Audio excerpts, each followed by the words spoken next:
اعتبار سے چند باتیں مجھے آج پھر دہرانی ہوگی قرآن مجید میں سورتوں کی جو تقسیم ہے منزلوں کی شکل میں اور گروپوں کی صورت میں، اس کے بارے میں۔ قرآن مجید کی کل 114 صورتیں ہیں اور ان کی ایک تقسیم تو بہت قدیم ہے، دور صحابہ سے رضی اللہ تعالی عنہم ان کا ذکر ہمیں ملتا ہے، اور وہ ہیں منزلیں تلاوت کے لیے کہ ایک منزل روزانہ انسان تلاوت کر لے تو ایک ہفتے میں قرآن مجید ختم ہو جائے۔ اس میں یہ نہیں ہے کہ صفحے گن کر برابر 7 حصوں میں تقسیم کیے گئے ہوں، بلکہ مکمل صورتیں ہیں، لیکن یہ کہ ایک بہت ہی ایک ترتیب اس میں قائم ہوئی ہے کہ سورہ فاتحہ کو اگر الگ کر لیا جائے کہ وہ پورے قرآن مجید کے لیے ایک نہایت جامع مقدمے کی حیثیت رکھتی ہے، تو اس کے بعد سے تقسیم یہ ہے کہ پہلی منزل میں 3 صورتیں ہیں، دوسری میں 5 ہیں، تیسری میں 7 ہیں، چوتھی میں 9 ہیں، پھر 11 ہیں، پھر 13 ہیں۔ یوں سمجھئے کہ یہ بڑھتا چلا جا رہا ہے، سیڑھی جو ہے بڑے ہی ایک حساب سے بڑھ رہی ہے۔ البتہ حزب مفصل جو کہلاتا ہے آخری، اس میں 65 صورتیں ہیں، وہ بھی 15 کا ملٹیپل بنتا ہے 13 کا، 13 ضرب 5 65، اس کے اندر بھی ایک حسن ہے عددی اعتبار سے۔ ان میں مکی مدنی کی کوئی تقسیم نہیں ہے، بلکہ یہ ہے کہ اصل پیش نظر یہ ہے کہ تقریباً مساوی 7 حصے ہو جائیں، بالکل مساوی نہیں ہے۔ اس میں سے جو پہلا گروپ ہے، پہلی منزل 5.25 پارے کی ہے، بعض جو ہے وہ 4 پارے 4.25 پارے کے لگ بھگ ہے۔ آخری منزل جو ہے وہ سورہ قاف سے شروع ہوتی ہے، اور یہ آپ کے علم میں ہے کہ 26ویں پارے میں سورہ قاف ہے، 27 28 29 30 تقریباً 4.25 پارے اس کے بنیں گے، تو بالکل برابر نہیں ہے، البتہ تقریباً مساوی 7 حصے۔ یہ 7 منزلیں جو ہیں، اور ان کو 7 احزاب بھی کہتے ہیں، جیسا کہ میں عرض کر چکا ہوں یہ قدیم ہے، ان کا ذکر آپ کو دور صحابہ سے مل جائے۔ البتہ بازی قریب میں نظم قرآن کے ضمن میں جو خاص ایک غور و فکر مولانا حمید الدین فراہی رحمۃ اللہ علیہ سے جس کا آغاز ہوا، اور اس میں یقیناً کچھ پیش قدمی ہوئی ہے اور آگے بڑھے ہیں مولانا امین حسن اصلاحی، تو اگرچہ مولانا اصلاحی کی بہت سی تفسیری آراء سے بھی حد اختلاف ہے، خاص طور پر حد رجم کے بارے میں جو رائے انہوں نے ظاہر کی ہے اس کی بنا پر تو شدید صدمہ بھی ہے، اور محسوس ایسا ہوتا ہے کہ وہ کم سے کم اس معاملے میں منکرین حدیث اور منکرین سنت کے صف میں جا کر کھڑے ہو گئے۔ تاہم اس کے یہ معنی نہیں ہے کہ ان کی کوئی خدمت نہیں ہے اور تفسیر قرآن کے ضمن میں اور بالخصوص تدبر قرآن کے ضمن میں انہوں نے کوئی کام نہیں کیا ہے۔ تو مولانا فراہی نے جو نظم قرآن کا تصور پیش کیا اس سے ایک قدم آگے بڑھے ہیں مولانا اصلاحی، اور میرے علم میں نہیں ہے کہ ان سے پہلے کسی نے اس حقیقت کی نشاندہی کی ہو، واللہ عالم، کہ جس طرح قرآن مجید کی یہ 7 منزلیں تلاوت کی ہیں، ایسے ہی 7 گروپ ہیں، اور یہ معنوی تقسیم ہے کہ ان میں سے ہر گروپ کا آغاز ہوتا ہے 1 یا 1 سے زائد مکی صورتوں سے، اور اختتام ہوتا ہے 1 یا 1 سے زائد مدنی صورتوں پر۔ تو مکیات مدنیات ایک گروپ، پھر مکیات پھر مدنیات دوسرا گروپ، پھر مکی پھر مدنی تیسرا گروپ، اور ان میں ظاہر بات ہے کہ ایک معنوی ربط قائم ہوتا ہے کہ ہر گروپ کا ایک مرکزی مضمون ہے، ایک اس کا عمود ہے، اسی مرکزی مضمون کا، جیسے آپ کہتے ہیں تصویر کے 2 رخ ہوتے ہیں، ایک رخ مکی صورتوں میں آئے گا اسی گروپ کے، اور دوسرا رخ جو ہے اسی گروپ کی مدنی صورتوں میں آئے گا، اور وہ مضمون گویا کہ اس عمود کی حد تک اس گروپ میں مکمل ہو جائے گا۔ اب میں زیادہ تفصیل میں اس وقت نہیں جا رہا ہوں، صرف یہ بات نوٹ کر لیجئے کہ پہلا اور آخری گروپ جو ہے اس کے مابین ایک عجیب عکسی نسبت ہے، ریسیپروکل ریشو ہے، کہ پہلے گروپ میں مکی صورت صرف ایک سورہ فاتحہ بہت چھوٹی ہے حجم کے اعتبار سے، اگرچہ معنوی اعتبار سے وہ پورے قرآن مجید کے بھی مساوی اسے قرار دیا جا سکتا ہے، اساس القرآن، ام القرآن، اور حضرت ابی بن کعب رضی اللہ تعالیٰ عنہ سے جو روایت مروی ہے اس کے مطابق تو حضور نے خود اس کو قرار دیا ہے والقرآن العظیم، جو سورہ ہجر میں آیت آئی ہے وَلَقَدْ آتَيْنَاكَ سَبْعًا مِنَ الْمَثَانِي وَالْقُرْآنَ الْعَظِيمَ، تو حضور نے فرمایا یہی 7 مثانی ہے، یہی قرآن عظیم ہے۔ تو اپنی جگہ وہ معنویت کے اعتبار سے اس کی جو عظمت ہے وہ مسلم ہے، لیکن یہ کہ حجم کے اعتبار سے بہت ہی مختصر، جبکہ 4 طویل ترین مدنی صورتیں، سورہ بقرہ، سورہ آل عمران، سورہ نساء، سورہ مائدہ، 6.25 پارے کے لگ بھگ جو ہے یہ مدنیات ہے۔ اب بالکل یہ نسبت جو ہے اس آخری گروپ میں آ کر اب یہ عکسی ہو گئی ہے، ریسیپروکل ہے، نسبت الٹی ہو گئی ہے کہ اس گروپ کے اندر 48 صورتیں شامل ہیں۔ یہ نوٹ کر لیجئے کہ تلاوت کا جو آخری منزل والا معاملہ ہے، آخری منزل وہ سورہ قاف سے شروع ہو جاتی ہے، اس میں گروپ دو ہیں، سورہ قاف سے لے کر سورہ واقعہ تک مکی صورتیں، سورہ حدید سے سورہ تحریم تک 10 صورتیں مدنی، یہ ہم پڑھ چکے ہیں، یہ ایک گروپ مکمل ہو گیا، یہ چھٹا گروپ ہے، اور 7واں گروپ یہاں سے شروع ہو رہا ہے سورہ ملک سے اور سورۃ الناس پر ختم ہوگا۔ یہ جو 48 صورتیں ہیں ان میں اکثر و بیشتر بلکہ تقریباً کل کی کل مکی صورتیں ہیں۔ یہاں آپ دیکھیں گے کہ اب مدنی صورتوں کی نسبت جو ہے وہ نہ ہونے کے برابر رہ گئی، اور بہت سی صورتوں کا معاملہ جو ہے اس میں جو مدنیات ہیں وہ مختلف فی ہیں۔ 5 صورتیں ہیں زیادہ سے زیادہ ان 48 میں سے جن کے بارے میں یہ کہا گیا ہے کہ وہ مدنی ہیں، جن میں سے متفق علیہ صرف ایک ہے اور وہ سورۃ النصر ہے، اذا جاء نصر اللہ والفتح، اس کے بارے میں تو اتفاق ہے کہ یہ مدنی صورت ہے۔ باقی 2 صورتیں اور ہیں، سورۃ البینہ اور سورۃ الزلزال، یہ ساتھ ساتھ ہیں، ان کے بارے میں بھی بعض مصاحف میں آپ کو یہ لکھا ہوا مل جائے گا کہ یہ مدنی صورتیں ہیں۔ اسی طریقے سے آخری 2 صورتیں معوذتین،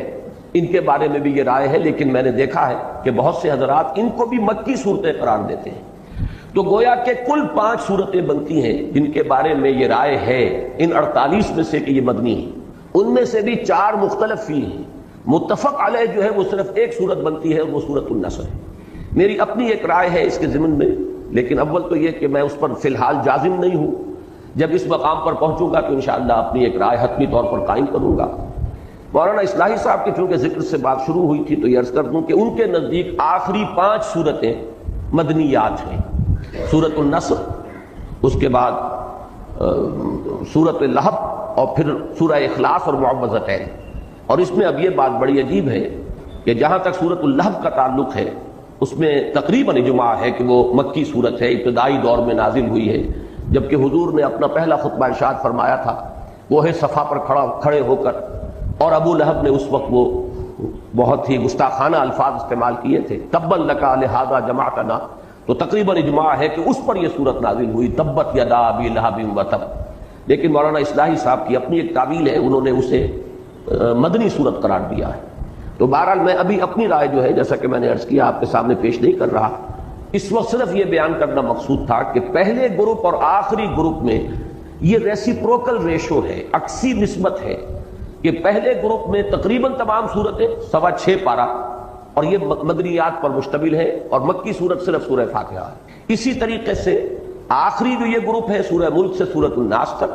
اگرچہ تعداد اس میں سب سے زیادہ ہے صورتوں کی، 48 صورتیں ہیں، لیکن ان میں معدود چند یہ مدنی ہے اور اکثر و بیشتر مکی صورتیں ہیں۔ یہ جو آخری 2 گروپ ہیں سورہ قاف سے لے کر اور سورہ تحریم تک 6ٹھا گروپ، اور سورۃ الملک سے لے کر اور سورۃ الناس تک یہ 7واں گروپ، ان دونوں کا مرکزی مضمون ایک ہی ہے، اور وہ ہے انذار آخرت، قیامت کی خبر دینا اور متنبع کرنا کہ لوگوں تمہیں مرنے کے بعد معدوم نہیں ہو جانا ہے، موت معدوم ہو جانے کا نام نہیں ہے، بلکہ یہ تو زندگی کی ایک حالت سے دوسری حالت کو منتقل ہونے کا نام ہے۔ موت ایک زندگی کا وقفہ ہے، یعنی آگے بڑھیں گے دم لے کر، اور یہ جو یہاں سے انتقال ہو رہا ہے تو اس کے بعد کی زندگی کے بھی 2 حصے ہیں، ایک برزخی زندگی ہے اور دوسری پھر وہ حیات اخروی ہے بعث بعد الموت کے بعد، اور وہ ہے اصل زندگی، وَإِنَّ الدَّارَ الْآخِرَةَ لَهِيَ الْحَيَوَانُ لَوْ كَانُوا يَعْلَمُونَ۔ اس زندگی کے اعمال کا نتیجہ اس زندگی کے اندر برآمد ہوگا، تمہارے لیے کوئی اسکیپ نہیں ہے، کوئی فرار نہیں ہے، کہیں بچ نکلنے کی کوئی صورت نہیں ہے، تم ایک امتحان سے دوچار کیے گئے ہو اس حیات دنیاوی میں، اور اس کا نتیجہ یوم القیامہ کو برآمد ہوگا اور لازماً جزا و سزا ہو کر رہے گی۔ جیسے کہ حضور کے ایک ابتدائی خطبے کے الفاظ میں نے بارہا آپ کو سنائے ہیں کہ واللہ لتموتن کما تنامون ثم لتبعثن کما تستيقظون ثم لتحسبن بما تعملون ثم لتجزون بالاحسان احسانا وبالسوء سوءا وانها لجنۃ ابدا او لنار ابدا، کہ خدا کی قسم تم سب پر موت وارد ہوگی جیسے کہ روزانہ رات کو تم سو جاتے ہو، پھر تمہیں لازماً اٹھا لیا جائے گا جیسے کہ روزانہ صبح کو بیدار ہو جاتے ہو، پھر لازماً تمہارا حساب کتاب ہوگا، محاسبہ ہوگا، پھر لازماً تمہیں بدلہ ملے گا، اور وہ بدلہ کیا ہوگا؟ بھلائی کا بھلا بدلہ، برائی کی بری سزا، اور وہ کیا ہے؟ وَإِنَّهَا لَجَنَّةٌ أَبَدًا أَوْ لَنَارٌ أَبَدًا، یا وہ جنت ہے ہمیشہ ہمیش کے لیے،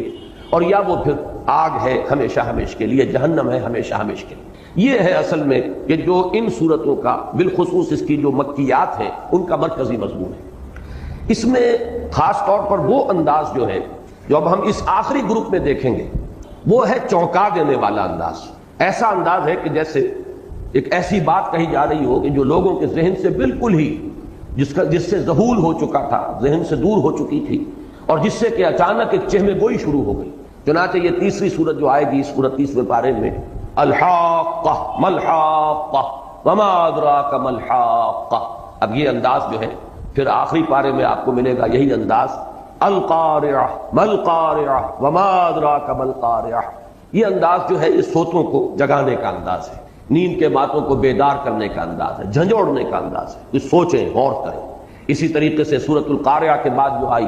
الہاکم التکاثر حتی زرتم المقابر کلا سوف تعلمون ثم کلا سوف تعلمون، اصل حقیقت تم پر منکشف ہو جائے گی، تم اس وقت اسے نظر انداز کیے چلے جا رہے ہو، تم اس کے بارے میں کچھ غور کرنے کے لیے بھی تیار نہیں۔ یہی انداز جو ہے عما یتساءلون عن النبأ العظیم الذی هم فیہ مختلفون کلا سیعلمون ثم کلا سیعلمون، یہ انداز جو ہے ان صورتوں کا یہ نمایاں ہے بہت اکثر و بیشتر میں۔ اگرچہ بعض دوسری صورتوں کے اندر بہت دوسرے حکیمانہ اور فلسفیانہ مضامین بھی ہیں، لیکن بحیثیت مجموعی جو ہے اس گروپ میں خاص طور پر یہ انذار جو ہے وہ چونکانے کے انداز میں ہے، جس کے بارے میں کہ مولانا حالی کی وہ تعبیر بالکل صحیح ہے کہ وہ بجلی کا کڑکا تھا یا صوت ہادی، عرب کی زمین جس نے ساری ہلا دی، جس کے نتیجے میں چاہے لوگوں نے مانا چاہے نہیں مانا لیکن ایک چہمے گوئی شروع ہو گئی۔ یہ کیا بات کہہ رہے ہیں، یہ کیا خبر دے رہے ہیں؟ کسی نے کہا ہے ہاتھ لما توعدون، یہ انہونی بات ہے، نہیں ہو سکتی، ناممکن ہے، جب ہم مر جائیں گے گل سڑ جائیں گے، عظاما نخرہ، ہڈیاں بھی ہماری جو ہیں وہ گل سڑ جائیں گی تو پھر دوبارہ اٹھا لیا جائے گا، یہ بات سمجھ میں آنے والی نہیں۔ تو چاہے کسی نے مانا چاہے نہیں مانا، لیکن یوں سمجھیے کہ ایک بحث شروع ہو گئی، ایک گفتگو شروع ہو گئی، وہ شروع کر دینا کا ادھر حقیقت یہ انداز ہے کہ جو ان صورتوں کے اندر جو ہے اکثر و بیشتر میں آپ کو ملے گا۔ بس اس تمہید کے بعد سورۃ الملک جس کا ہم آج آغاز کر رہے ہیں، اس کے بارے میں جان لیجئے کہ اس سورہ مبارکہ کی بھی فضائل میں بہت سے روایات موجود ہیں اور اس کی ایک خصوصی اہمیت ہے۔ یہ سورت بھی اوراد میں سے ہے، یعنی ورد جس کو بنایا جائے، اور اس کو پڑھنا جو ہے اس کے اندر بہت سے منفعت مضمر ہیں۔ اور یہ سورت بھی جیسے کہ سابقہ گروپ کی پہلی مکی سورت سے سورہ قاف، یہ بھی اسی جامعیت کی حامل ہے۔ اس میں قرآن مجید کے فلسفہ اور حکمت کے بھی بہت اہم مضامین آئے ہیں۔ پھر یہ کہ ایمانیات ثلاثہ، توحید، عظمت خداوندی، اللہ تعالیٰ کی جلالت شان، اسی طریقے سے معاد، بعث بعد الموت، جنت اور دوزخ کا ذکر، اسی طریقے سے نبوت کا ذکر، رسالت کا ذکر، اور پھر یہ کہ استدلال آفاق و انفس سے، یہ ان تمام مضامین کے اوپر یہ سورہ مبارکہ بہت جامع ہے۔ اور جیسا کہ میں نے عرض کیا کہ اس میں بعض آیات بڑی اہمیت کی حامل ہیں، ایک تو حکمت اور فلسفے کے اعتبار سے اور ایک نفسیات انسانی کے اعتبار سے۔ بہرحال اب ہم اللہ کا نام لے کر اس سورہ مبارکہ کا ہم تسلسل کے ساتھ مطالعہ شروع کر رہے ہیں۔ تبارک الذی بیدہ الملک، پہلا لفظ جو ہے تبارکہ، بہت بابرکت ہے۔ ایک تو یہ تفاعل، یہ جو وزن ہے اس میں مبالغے کا مفہوم ہے، بہت بابرکت، لیکن برکت کا مفہوم کیا ہے؟ یہ تبارکہ کا لفظ قرآن مجید میں اللہ تعالیٰ کی شان میں 9 مقامات پر آیا ہے، اور ان میں سے یہ نوٹ کیجئے کہ 3 مقامات صرف ایک سورۃ الفرقان میں ہے، اس کا بھی آغاز ہوا ہے تبارک الذی نزل الفرقان علی عبدہ لیکون للعالمین نذیرا، پھر اس کے بعد ایک آیت آتی ہے تبارکہ سے، پھر یہ آخری رکوع شروع ہوتا ہے تبارکہ سے۔ تو تبارکہ کا مفہوم کیا ہے؟ اس کا جو مادہ ہے برک، برکن، اس کو کہتے ہیں جو اونٹ کا سینہ ہے، اور جب اونٹ بیٹھتا ہے تو آپ نے دیکھا ہوگا کہ اس کا سینہ زمین پر ٹکتا ہے، اور اس جگہ پر بھی جیسے تو ایک کوہان ہے اس کے اوپر، لیکن وہاں بھی ایک ایسا پیڈ بنا ہوا ہوتا ہے بہت مضبوط کہ جب وہ گویا کہ ٹک گیا تو اب اونٹ پورے طور پر زمین پر متمکن ہو گیا ہے اور وہ پورے اطمینان کے ساتھ بیٹھ گیا ہے۔ اسی سے مفہوم جو اس کا نکلا ہے وہ کسی چیز میں ثبوت اور ثبات اور کسی چیز کے اندر جماؤ کی کیفیت پیدا ہو جانا۔ مثلا ابترکوا فی الحرب، یہ جو مفردات امام راغب ہیں ان میں یہ مباحث آپ کو مل جائیں گے کہ عرب کہتے تھے ابترکوا فی الحرب، ابترکوا فی البحر، حرب کے معنی ہے ثبتوا ولازموا موضع الحرب، جم گئے جنگ کے اندر اور وہ جنگ کی جگہ کو انہوں نے مضبوطی سے پکڑ لیا، میدان میں ان کے قدم جم گئے۔ یہ جماؤ اور ٹھہراؤ، اسی سے جب اللہ تعالیٰ کی شان میں یہ لفظ آتا ہے تو یہ ہے ثبوت الخیر الالہی، اللہ تعالیٰ کا جو فیض ہے، اللہ کے جو احسانات ہیں، اللہ کی طرف سے جو خیرات و حسنات ہیں اپنی مخلوق کے لیے، ان میں جماؤ پیدا ہو جانا، اور پھر اس میں مبالغے کی شان، یعنی اللہ تعالیٰ کی طرف سے فیض رسانی جو ہے اس کے اندر تسلسل، اس میں دوام، اس میں پائیداری پیدا ہو جانا، یہ ہے تبارک کا مفہوم۔ تبارک الذی بیدہ الملک، بہت بابرکت، بہت فیض رساں، بہت عظمت والی ہے وہ ہستی جس کے ہاتھ میں ہے بادشاہی، بیدہ ہی، اس کے ہاتھ میں ہے۔ اللہ تعالیٰ کے لیے یہ مختلف جو الفاظ آتے ہیں، ید ہے، چہرہ ہے، وجہ، ان تمام کے بارے میں جو ہمارا اہل سنت کا موقف ہے وہ یہ ہے کہ ان پر اجمالاً ایمان، باقی یہ کہ ظاہر بات ہے کہ ہم اس کو کسی تجسیم یا کسی جسم کے اوپر قیاس نہیں کر سکتے، اور اکثر و بیشتر اس سے مراد ہوگی یعنی استعارہ، کہ ید سے مراد ہے جیسے ہم کہتے ہیں قبضہ قدرت، کسی کے ہاتھ میں ہونا، یعنی اس کے اختیار میں ہونا، اس کے قبضے میں ہونا۔ بیدہ الملک، اسی کے قبضے میں ہے بادشاہی، اسی کا اختیار مطلق ہے ملک پر، بادشاہی پر۔ یہ لفظ ملک جو ہے، اب اس پر بھی غور کیجئے کہ یہ جو صورتیں ابھی ہم پڑھ چکے ہیں، سورہ حدید، سورہ تغابن، اس میں بھی اللہ تعالیٰ کے لیے یہ لفظ جو ہے بتکرار و اعادہ آیا ہے۔